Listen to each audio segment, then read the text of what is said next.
everybody, it's Calxiyn here, and I have Hunter with me, and we're gonna talk about the new episode of RWBY. So we have a couple things to go over. Some things better than others, I guess. Some things more important. And I'm the one playing Grim Eclipse, just to make that clear, because last time, like, Hunter sucked, and I don't want people to think that was me. I wasn't even playing last time. I don't know, one of the times. I never played.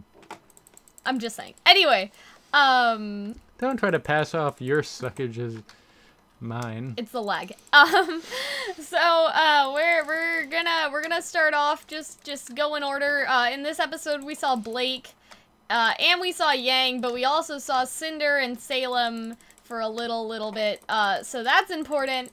And yeah, let's start with Blake. So first we see Blake, and she's looking sad over the ocean and everything, and the captain, like, freaks the fuck out of her, and she's just really paranoid about everything. Would you agree with that sentiment? Those Grims look adorable when they all hop after you. Anyways, yeah, fair enough. So she sees the captain. Yeah. That's really not, because her conversation with the captain isn't really interesting, other than she says, like, oh, you know, it's really lonely, being by your lone, being alone. Alone? Yeah. Are you alone? Are you alone, Yang? I don't think... Are you alone? You mean Blake. Yang. Oh, sorry, Blake, you're alone. Well, so is Yang, but it was kind of driving home the, yeah, Blake, you're alone. I think that the thing is that, yeah, I mean, I think that, like, it kind of shows that the captain has seen a lot of people come and go off the ship, you know what I mean? And so he kind of... I mean, he says that outright. I know, like, he knows that when... He senses her loneliness, kind of thing, that it's perpetuating so much that he was able to notice. Like, the captain, I don't know how much we're gonna see of him, but he seems like a very bit of a wise person, you know? But that big moment of that one scene is not the captain. It is she loses her, not loses, but she just gets rid of, takes off her bow. And throws her bow into like, the water. I won't need this anymore. And all that stuff. And she also, there's some kids that run by and they scream, and that really freaks her out. So I think she's thinking kind of about, like, I mean, I don't know if the scream freaked her out, or she was looking at them because she was like, oh, kids, I remember when we were in my youth and things weren't this shitty. But still 17, still a youth. But you know what I mean, like, those were, like, little kids. Yeah, sure. The boat guy kind of has the same beard as Geppetto, but I don't think that was intentional, obviously. He has a cute little first For those who don't know, mate. When we say Geppetto, we mean Geppetto as Penny's father. When you see that, when you look at the Penny Pyrrha fight, it shifts. It shifts. After Penny dies, you see briefly a drawing of a man with white hair looking at the screen, kind of like how Weiss's father was originally animated. Yeah.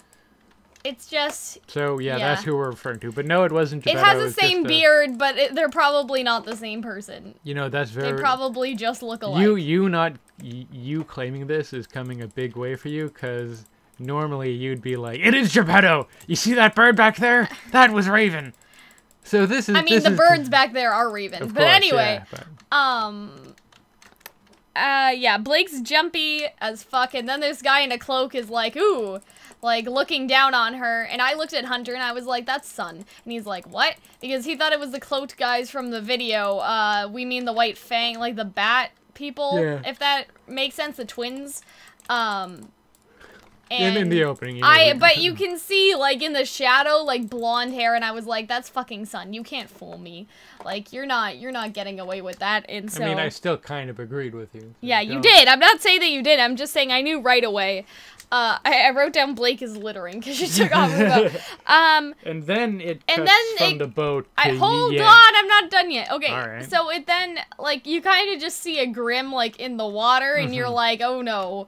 Like, that's just, there's a feeling of dread. And then it cuts to Yang. So Yang, basically, she looks at, like, a stack of books, and then she looks away kind of sad, and I'm like, look, she's thinking of Blake. I don't know if that's true. That's just what I got it's basically, it's sitting on a couch, a remote on one side, a bag of books on the other, and she's like, fuck books. Well, I'm I mean, gonna I watch think the that's news. why she fucks books, because they remind her of Blake. Blake was, like, literally always But maybe reading. it's like her studies, like she's sort of given up on becoming a huntress because Oh, then... that could be that too, but I don't know what the books were about, because it had a crown on them, but what does that mean? Well, like, on that's one of them? that's just one of many things, but you see more of that because if you look after Volume 3, you see a lot of fan art of Yang with a robot arm, and I was thinking, yeah, they'll probably eventually do that.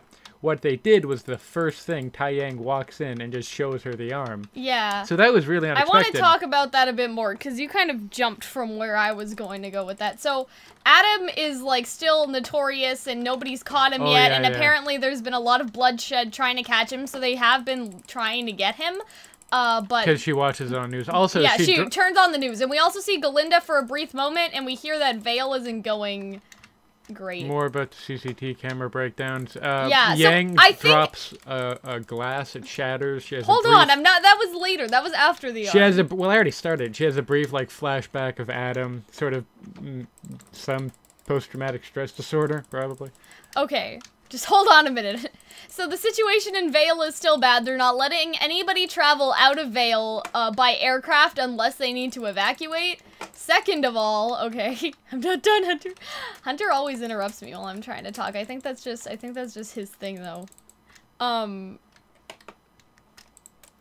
What was I talking about? Now I don't remember. Oh yeah, there's a picture of Adam on the TV. You cut into yourself there, so I don't want to hear anything about me. Anyway, so back to the news. Yeah, they aren't letting anybody leave Vale, basically. That's kind of what I understood. Unless from you're all that evacuating. nonsense. Unless you're evacuating. What else did they say on the TV that seemed kind of important? Oh, yes, with the CTVs, because somebody commented last video or whatever, and was like, hey, blah, blah, blah, blah, blah, the CCTV cameras aren't all down, and, like, Just that's the sort Vale of one. true. Just the Vale one. But the Vale one, like, no, they're all down, like, everywhere. Like, they can't communicate with each other. But that, I think that, from what I understand of the newscast, you can communicate within your own region, but you can't get to other kingdoms. However, Tai Yang calls Ironwood to get Yang the arm. So... that means that they must be still something must be working, right? Like, because we thought if the tower fell, then everything would shut down, but it looks like Tai has still been able to get communication with Ironwood, so I don't know how that works. Maybe, I don't think they thought it through. Probably just a plot hole. I mean, Yang has a pile of letters, so they could still be sending letters and things, but I think that the main gist of what I'm trying to say is because the TV is working, I still think that, like, there is some communication that within Vale, but outside of Vale, you probably can't talk to anyone. Like, outside of your own country, I don't think that anybody can talk to each other. Would that be a good assumption, Hunter? Fair enough. So back to the arm. Okay. You know? Well, Tai is my precious cinnamon bun, because he's trying so hard for Yang, and Yang looks so sad when he gives the arm to her. I don't think she wants it. And I think that can be up for a little bit of discussion, but I think Hunter agrees. I don't think Yang wants the robot arm. I think she's gotten used to given up on being a huntress. Oh, okay. That's what I think. I don't think so. I think that the thing is that if she wants to start fighting again, she wants to fight as she is. Like, she wants to redeem herself. No, she's if you just look at her, she's horribly depressed. Like, I mean, I don't know. I think that, like, that's... when she decides to start fighting again, that'll be the reason why she doesn't take it, is what I'm saying. Right now, she could very well have given up. But I mean, in the future, when we see her again, the reason why she won't take it later if she does want to fight is because of that. Does that make any sense? Fair enough. But so far, my theory is going that she's sort of given up on becoming a hunter. Yeah, yeah. I think that's what she is right now, but obviously she gets a different outfit and she starts fighting later. Oh dear. Yeah, when she gets her nub. Yeah, so that's what I'm saying, is that I think that she'll want to go on a mission. Like, I don't think she'll want to take the arm, because I think that, like, Fighter Yang, because she's not Fighter Yang right now, like, I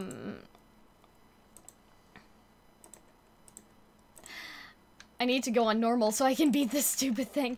Anyway, I think that Fighter Yang will be like, no, I don't want the arm, I can do this myself, but right now Depressed Yang is like, I don't even want to fight anymore, right? Fair enough. You feel me? Yeah, that could work. Yeah, so poor Tai Yang. I feel bad for Tai Yang, and I feel like the reason why he got the arm so fast for Yang is because Ironwood is able to sympathize a little bit. Like, I think that was maybe a big part of it. Yeah, well, to be fair, you know what, there may be some truth to that. Because he lost an arm. He lost part of his body, and so Tai Yang talks about how it's been pretty like he thought it would take a long time and all this stuff, but I feel like Ironwood, it kind of does show that Ironwood does care as well. Like, he isn't entirely hurtless. Like, he can sympathize with Yang in some way. Right? Yeah. Alright, then... we just see Yang doing some, like, daily stuff without her arm. Then she goes off and gets some mail. Yeah, she gets a letter, she reads the letter name and then puts it back under her arm, so obviously it wasn't anything really important. Now I'm wondering, though, if, like, there will be a letter from Blake or from RWBY, like, someone to talk to Yang sometime in the future. It depends on how far mail goes, I don't really know. But... yeah, Yang's just kind of depressed, and that's okay, but... On to one depressed individual to a second depressed individual. Yeah, everybody seems really sad except for RWBY. I mean, RWBY's great. RWBY's struggling a little bit now, but my sister lost an arm, all my friends are gone. This shit's great. But it's a cute little bunny rabbit! Anyway,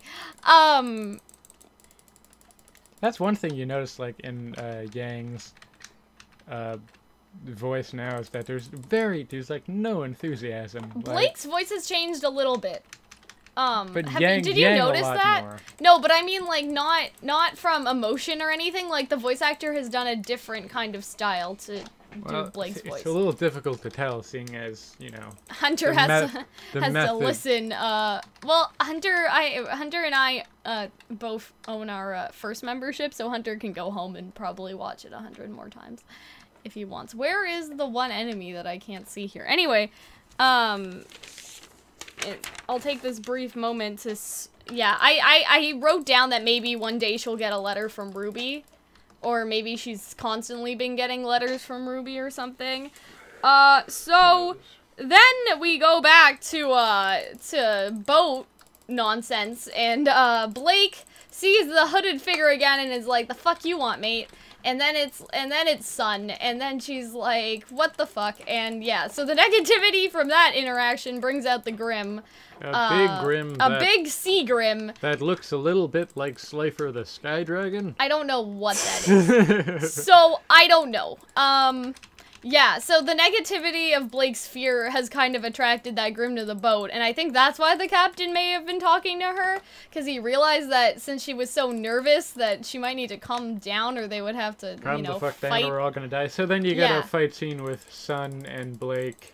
Okay. Also, something I noticed. The fight scene was great, but Sun got repeatedly shut down. Like, it was pretty funny. Also, the captain says, by the gods, and I know that's a common, like, term or whatever, but really? I'm like, Cal's reading into things. No, but I'm like, what gods are in Remnant? Like, what gods are there? You know what I mean? Like, what is the religious, you know, thing in Remnant? Like, what is their religion? Do people have different religions? Like, is it based on off region? Like, do people in Minstrel have, like, more of an Eastern kind of religion, like Buddhism and Shinto and stuff like that? Or like, you know what I mean? Yeah, like, there's something here, right? Like, cause now canonly somebody believes in a gods.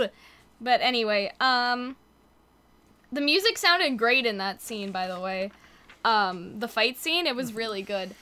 Yeah, Blake was really irritated with Sun, like, I have everything written down. So yeah, Blake she was really irritated and everything. You just wrote "I can't fly" in giant letters. I'm gonna be curious to, you know, what that is. I don't remember. It can fly. It can fly. No, that's just an I. Why can't I fly? I don't know. Apparently it can't fly. Or it can fly. You forgot the T. And I put it in the wrong spot. Anyway. Yeah. Because the water dragon goes from a water dragon to a flying dragon. So Blake's face when she sees Sun is priceless. Like, it's great. Also, Blake goes flying into the air and Sun tries to, like, rescue her or something, and she's just like, shut up. Oh, no, other way. she, like, grabs him in her arms because he's a fuck-up, and that's basically kind of what happens. She's just like, shut up and fight, and, like, throws him down. It's really funny. Also, Bumblebee shippers will enjoy this because, Blake, you said, routinely... Blake routinely shuts him down. In increasingly dramatic fashion. Yeah, and there's a very kind of nice metaphorical scene where they're fighting together. Sun has his arms open, like, to catch Blake, and then Blake just steps on top of his head. Like, fuck you. You know what I mean? That's like, what I mean. It is a metaphor, right? Because he's trying to accept her with opened arms, and she's like, no, I don't want you. You know what I mean? Like, I don't know if that'll change later. I hope not. But, you know, it's one of those things where I noticed, like, from a writing perspective, that's a really clever idea if she does decide to fall into his arms later in the series. You know what I mean? Because it's, what am I trying to say? It's a contrast. Thanks to no one, because nobody said that. Yeah. There's also the death of the sea dragon is just brutal. Yeah, the whole they blew its head off. Like this, the season is getting a little bit you know. Yeah, brutal. As for Sun and Blake, still, Blake's like, Sun, what are you doing here? And Sun's like, I'm here to rescue you, sort of. And she slaps him in the face, which is brilliant. That's how the fight scene ends. And that's how the fight scene ends, and then it goes back, and Sun's kind of being freaking cocky, and is like, oh, don't worry, we got everything under control, we're so great. He's telling that to other faunists on the boat, then he walks back over and talks to Blake, and that's when you learn that Sun thinks that, first off, I was wrong that the rest of Team Sun wasn't on the boat. It was just I knew it was just Sun. I was like, Sun fucking abandoned his friends. Like, bros before hoes. Come on, Sun. Come on, Sun. Although he justifies himself in the episode, but... Yeah, he does say that Neptune would not come with him. Like, he didn't just leave them. He offered, and Neptune was like, how about we don't do that?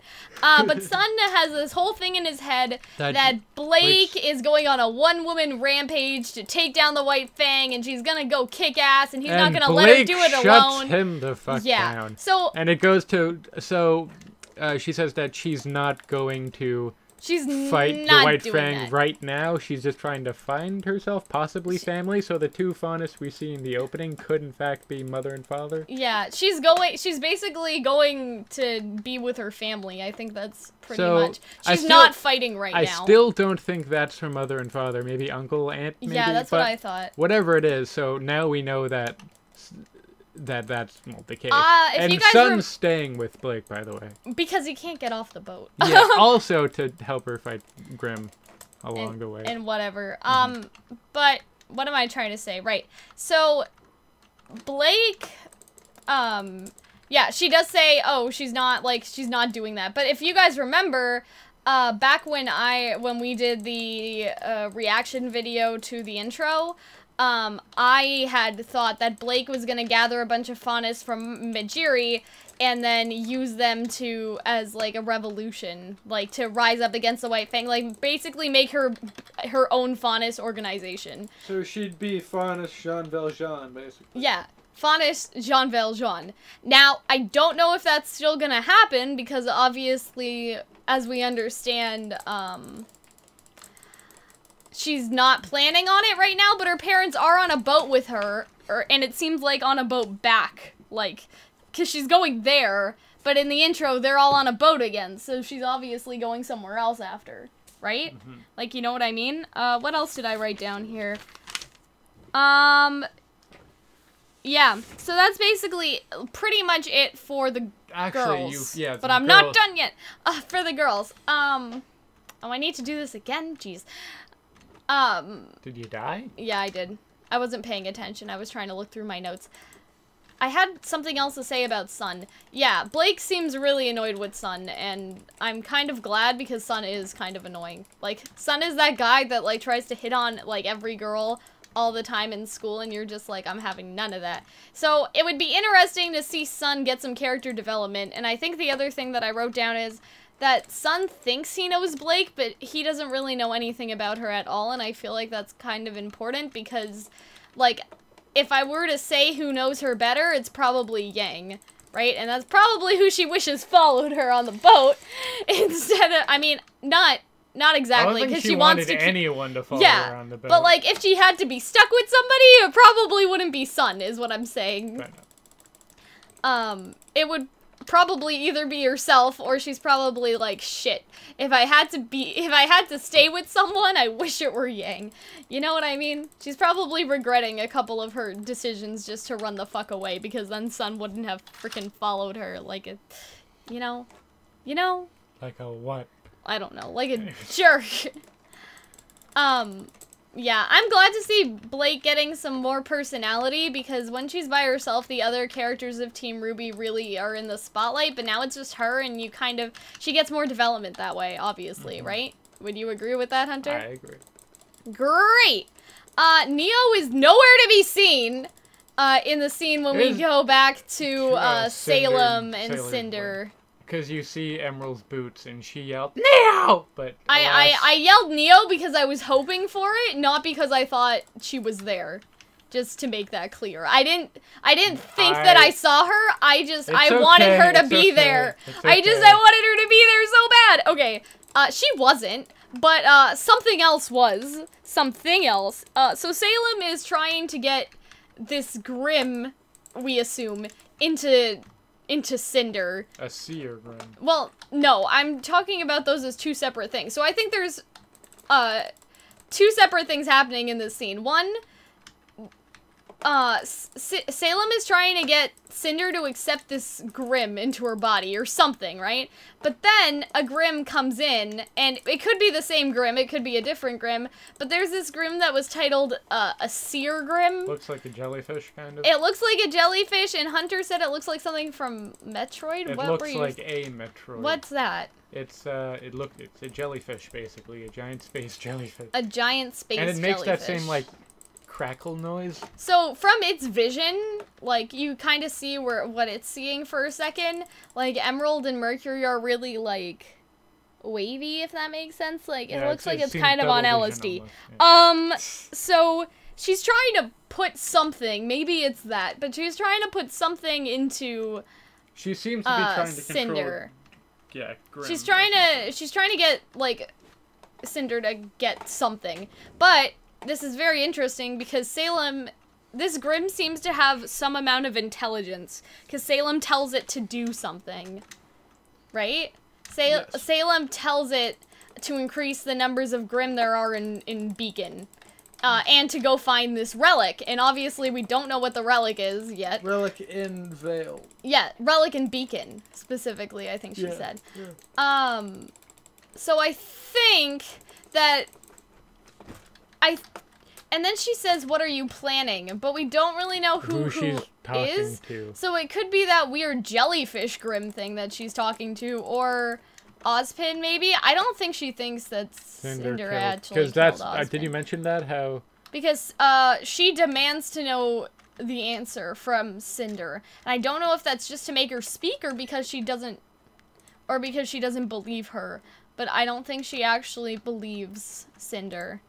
I think she wants to, because Cinder's kind of the favorite child, but at the same time, I think she knows that she's lying about killing Ozpin, unless Ozpin is dead. But I don't know what are you planning? Like, we don't know who she's referring to. It could be Ozpin, it could be someone else, it could be even that Grim, because that Grim seemed to be sentient, right? Mm-hmm. Because we've talked about before how Grim don't really have souls and all that stuff. But this Grim seemed to be like a person, like it understood orders, like at a level of an animal, and the animals also have aura and souls and stuff like that, right? So that's why I'm thinking that maybe that Grim is that maybe people are wrong about Grim being soulless creatures, right? Because that's why Pyrrha says in the first few episodes, that's why Grim don't have auras, because they don't have a soul, but that Grim seemed to be, again, it seemed to be a sentient being, or at least understood commands to the level of, like, a dog, right? Mm-hmm. That or just Cinder and Salem have an ability to control I guess, but it ordered her, like, she didn't just wave her hand and it did something. Like, she asked it to. Like, she politely requested it. Like, the Grimm are serving her, effectively. But for them to serve her, they need to have some level of understanding of what she wants, right? Or she would just mind control it into doing whatever, but she didn't. She asked, and I feel like that's kind of important, that she... Maybe. You know, like... I think it may be somewhere in the middle of mind control. Yeah. Like, I think she has control over it, but I don't think it's because she has power over it. Because she says something like, you need to make the Grimm fear you, like, in order to be able to control them. So maybe that was what Cinder was trying to do. She was trying to be scary enough so even the Grimm were afraid of her to get that thing into the room. Like, maybe that's what she did. Maybe that's what she's learning, or teaching Cinder how to do, is control the Grimm. Would that make sense? Yeah. Because, again, I think that Grimm, like, I think it's, like, a servant. I don't think it's being mind-controlled. I think it was ordered to do something. Like a person. Because they're afraid of Salem for some reason. Salem has some element of fear that they are afraid of. And so they're obeying her, right? Because I think most Grimm aren't afraid of people. Like, I think that we can kind of say that with some certainty. But this Grimm seemed to be scared of Salem, or at least is scared of Salem to some degree, because Salem said that, like, to get the Grimm into the room, we think, you need to make it fear you, or whatever, right? So I thought that was kind of, I mean, it's kind of weird, isn't it, to think about that? Because in the show, we've seen Grimm as sort of these lifeless beings, but that Grimm had something more going on in its head, you know? I like how Hunter's just like, sure, Cal, whatever you say. Yeah, maybe? I don't know. It's probably just too early to say, really.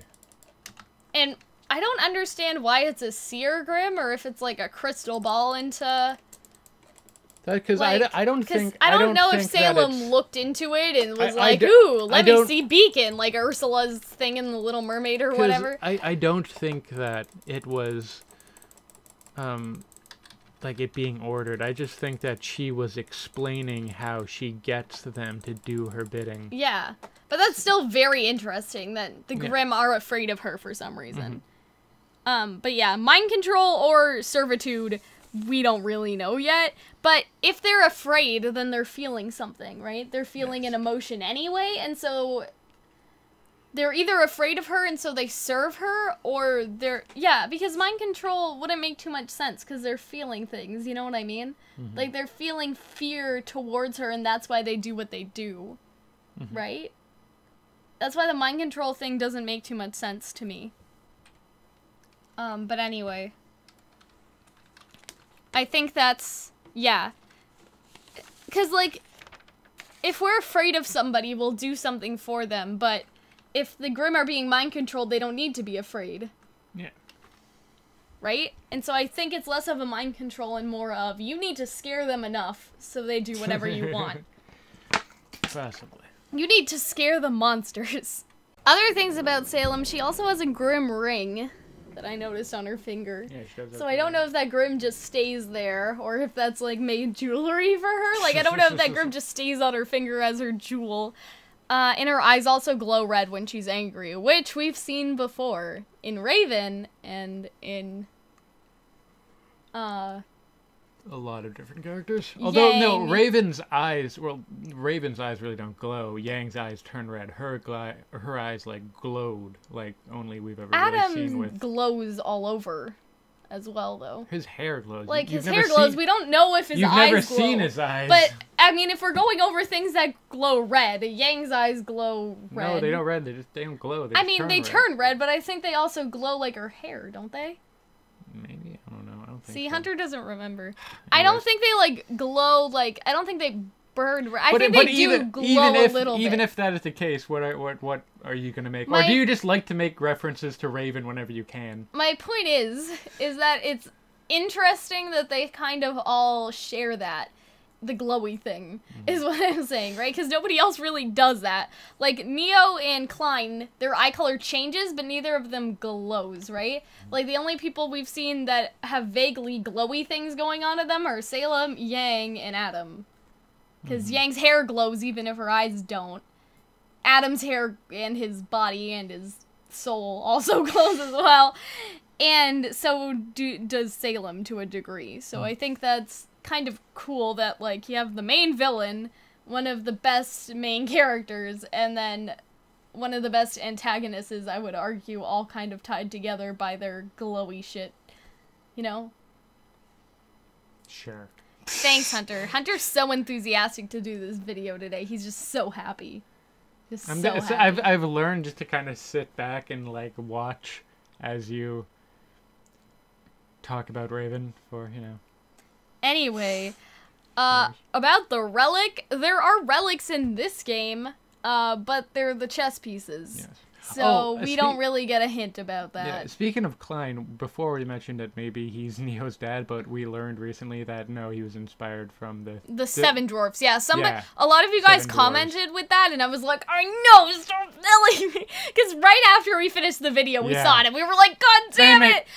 Chances are, like, I don't mind replying to comments, but chances are, if we miss something, we probably remember. But we will still talk to you about it. I've been good with trying to answer comments. Alright, so final thoughts on the episode? I liked it. I wish we could have seen Yang a little bit more and what she decided to do about the arm, because she barely talked. Like, there was a lot of, like, visual stuff with her, but she didn't say a lot, and it would have been nice to see a little bit of that. I'm not too upset that we didn't see RWBY, because we saw a lot of Blake, but yeah. What are you doing? I don't know. There's nothing going on screen. Oh, well, I'm sorry. It's not like it's gonna burn in or anything. Anyway, so yeah, I think this episode was kind of chill, to be honest. Yeah, I mean, other than the giant dragon, you know. No, I mean, like, if that's chill for you, then fuck me. Like, chill for us, you know what I mean? Like, because we've seen a lot of, like, exciting things, but these are more like artiste character development. You know what I mean by that? Like, it's kind of been like, oh my god, Weiss is so pretty, but now it's like, Blake, it's a metaphor when Sun opens her eyes. You know what I mean? God damn it. I thought I could get away with you out saying the word metaphor. But I already said it. Yeah, I know, and I got sad. Oh. But yeah, you know what I mean? Like, this has been a very different tone from the other episodes. A lot of the other episodes have been exposition, and not that Blake's part wasn't, but it was done... Yang's exposition was done by more images, like she's gotten used to having one hand, like she can do basic simple tasks. Now, Blake also kind of had that. It's a lot of visuals that set her off and kind of give us details about her character. What I'd say with this episode, my overwhelming feeling about it is that it kind of played with expectations. Yeah. So you think that Blake is going to go try to fight and find the White Fang. That's not what she's doing. Yeah. That's what, we kind of thought she was going to gather people of Marjorie and go and you think that Yang is going to be defeated, then she's going to find something and feel great, and then she's going to get a robot arm, but they show the robot arm of the first thing and then immediately get shot down. I think that they did that because we know Yang's not going to take it. Like, we see in her image that it's a stub. I forgot about that image. We know. So, yeah. You know what I mean? She might never take the robot I don't think she will. I don't think that's in her personality or her character to take it. Because I think she wants to be strong on her own. I could see that. What I am kind of disappointed with is that I said this morning, I thought we would see the villains that everybody corresponded to, if that makes sense. Like, Cinder's faction is tracking down RWBY. They don't really care about anybody else. In Weiss's episode, we saw her antagonist, which was her father, probably also Whitley, right? But for Blake, we didn't see an antagonist for her. Other than, once again, the giant dragon that tried to kill her. No. I mean, like, someone that's... I thought we would see Adam, is what I'm trying to say. I thought we would see the White Fang, like we saw Cinder's faction. Like, I thought it would go in and out. Because I thought, okay, we're going to see little clips of everybody's villains. Because we saw Cinder, that corresponds to RWBY, right? You know what I mean? So I was just like, oh, we're going to see Adam because Adam corresponds to Blake. You know, I kind of thought it would be done that way. I thought we would be able to see into the White Fang. I think you're gonna have to wait until we're a little deeper in the volume until we see actual, like, big villain on big hero fights, because they're probably I don't mean fights though. I mean just going back and forth, right? Because in episode 1 we saw Cinder for a while, then we saw RWBY, right? You know what I mean? Sure. I thought we would see Adam at the beginning, then we would see Blake. But that didn't happen. The only reason I want to see Adam, by the way, is I don't because- love Adam that much. Yes, you do. Hold You're on, I'm not obsessed. done. You have not- you're susceptible to being in an abusive relationship. He's like, oh, Adam's such a nice man. I'm like, no, he's not. I've never said You're a he's sick nice. bastard. I've never said he's nice. Read or fan fiction? I think he's a good character, but I don't think he's a good person. There's a difference. But is he a good? Like, what have you seen of him though? What can you say about Adam because that he's isn't? strong and he's creepy and it's fun. Anyway. You see, she's fun. She likes that thing. Anyway, If one day if you find a man, if you marry a man who's a serial killer, I would not be surprised. and what if that person is you? Well, then you shouldn't be surprised. Anyway, the only reason I want to see Adam is because Roman was working with the White Fang. And where else is Neo gonna go? That's why I want to see Adam, because I'm pretty sure if Neo's gonna be, like, if we have to play Where's Neo instead of Where's Waldo, okay? That will be where she is. She will be with Adam. So that is why I want to see Adam. Also, female leader of the White Fang. Yeah, we're Right? I was gonna That's say. important. I want to see her more than I want to see Adam in his stupid face. So then, what do you think's gonna happen next episode? Do you think we're gonna see? I think we might see the new. I think we're White gonna see Fang. Hazel talk to Yeah, the Sienna or whoever. It depends on who's showcased. Like, if it's Ruby, she'll fight against Tyrion, maybe. It might be a little early for her to fight against Tyrion. I don't know if I he'll don't do know. more Yang and Blake stuff. Yeah, I don't know if they'll... I think that we'll definitely see... I think that we'll see Weiss Sing soon as well. I feel like we're gonna get more Yang stuff and then more Blake stuff next episode. I'm thinking that someone is going to visit Yang that we're probably not expecting Maybe to make her want to be a huntress again. it'll be the shopkeep. No.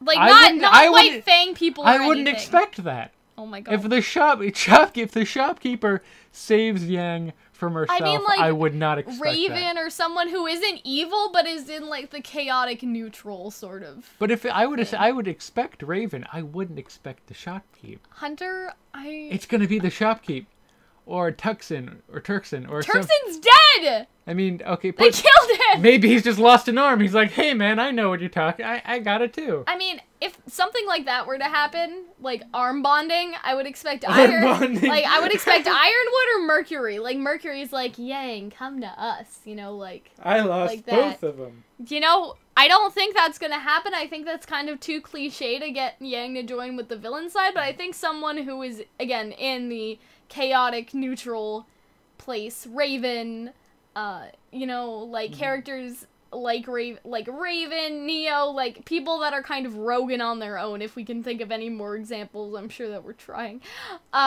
People like that are going to come and visit Yang. Or she's gonna get kidnapped by the White Fang. I'm pretty sure that's kind of next on the list. Alright, so then that's our thoughts on the... Yeah, and Third that's my episode. kind of idea of what will happen in Yang's kind of world. I For find Blake, they're gonna get to Marjorie and Managerie or whatever. Menagerie. It's Menagerie, Yeah, it yeah. is Menagerie. You almost messed it up. Okay. And yeah, for Ruby, they're gonna go to the town and figure out, well, they are in the town. They're gonna go to the next town and, like, track down the bandits and maybe fight Tyrion. And where's Neo? 20K16. And as always, the shopkeep will save us.